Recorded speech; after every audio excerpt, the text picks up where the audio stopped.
Izin Ketua, ini kita lihat salah satu kader Nasdem hari ini mendaftar sebagai calon kepala daerah di Partai Nasdem. Bagaimana respon dari Ketua sendiri? Alhamdulillah sudah 9 pendaftar yang hadir pada sampai tanggal 6 Mei tahun 2024 ini di Partai Nasdem.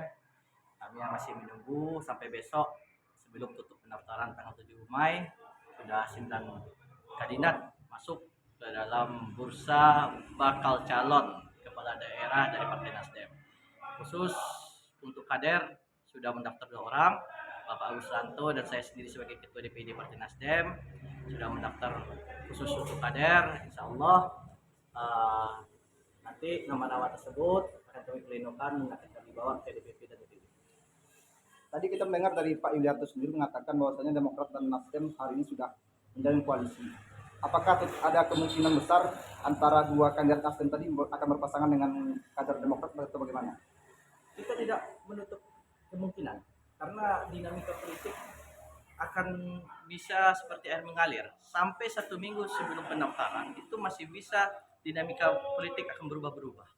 Maka dari itu kami dari Partai Nasdem tidak menutup kemungkinan dengan siapapun kami akan berkoalisi di tahun 2024, baik itu dengan Demokrat atau dengan partai-partai lain yang ada di Kabupaten Pasaman Barat.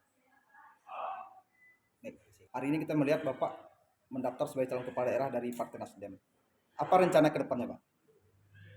Rencana ke depannya tentu tidak lain dari bukan tentu niat kita, niat ikhlas bagaimana untuk seperti jargonnya Partai Nasdem ingin membuat perubahan di Pasaman Barat ini.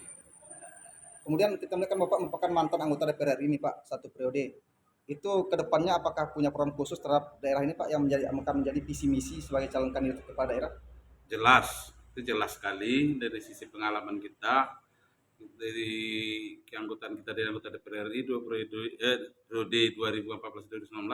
Tentu dengan pengalaman tersebut kita akan mempunyai jaringan-jaringan yang banyak di pusat untuk bagaimana bisa membantu Pasaman Barat ke masa depan. Kira-kira yang menjadi dasar atau menjadi tolak ukur nantinya Pak untuk kepala daerahnya apa Pak? Berdasarkan pengalaman Pak di pusat kemarin ini. Tolak ukurnya tentu kita harus mempunyai jaringan khusus. Apalagi kita termasuk sebenarnya Pasaman Barat ini kan masih di bawah rata-rata kemiskinan dan APBD kita sangat didorong dari pusat karena yang namanya pendapatan asli daerah kita sangat kecil sekali. Jadi tanpa peran pusat tentu kemampuan daerah akan terbatas. Jadi dengan kemampuan kita, dengan pengalaman, dengan mengabdi ke Pasaman Barat ini, karena saya punya pengalaman di legislatif mulai dari tingkatan kabupaten. Jadi saya tahu betul setiap jengkal, setiap senti Pasaman Barat, baik sumber daya manusianya, baik daerahnya. Tentu saya mengerti sekali karena saya orang di sini. Tentu harapan kami bagaimana membangun Pasaman Barat, membawa perubahan seperti apa yang dijargonkan Partai Nasdem, restorasi Indonesia itu. Berarti dalam artian kepala daerah berikutnya itu harus memiliki relasi yang luas. Harus punya relasi yang luas. Tanpa bantuan pusat, tanpa bantuan APBN, daerah tidak akan pernah maju. Karena kemampuan daerah kita terbatas. Mulai dari 2004, kamilah dewan pertamanya. Saya selalu mengikuti 5 tahun, mengikuti naik kelas saya sampai 2014, 2012,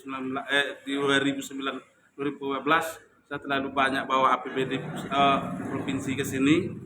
2014, 2019 saya DPR RI, saya banyak bawa biaya bantuan-bantuan dari pusat.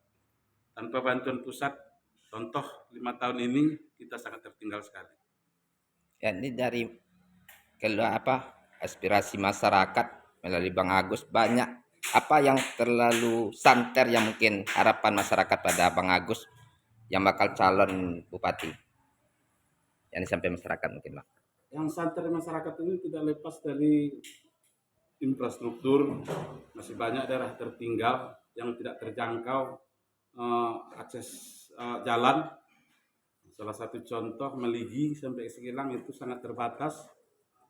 Di Talu, Pinggam masih ada yang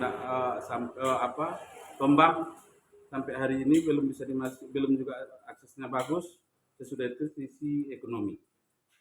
Tingkat perekonomian kita rendah, pertumbuhan ekonomi kita rendah dari rata-rata nasional, di bawah rata-rata nasional.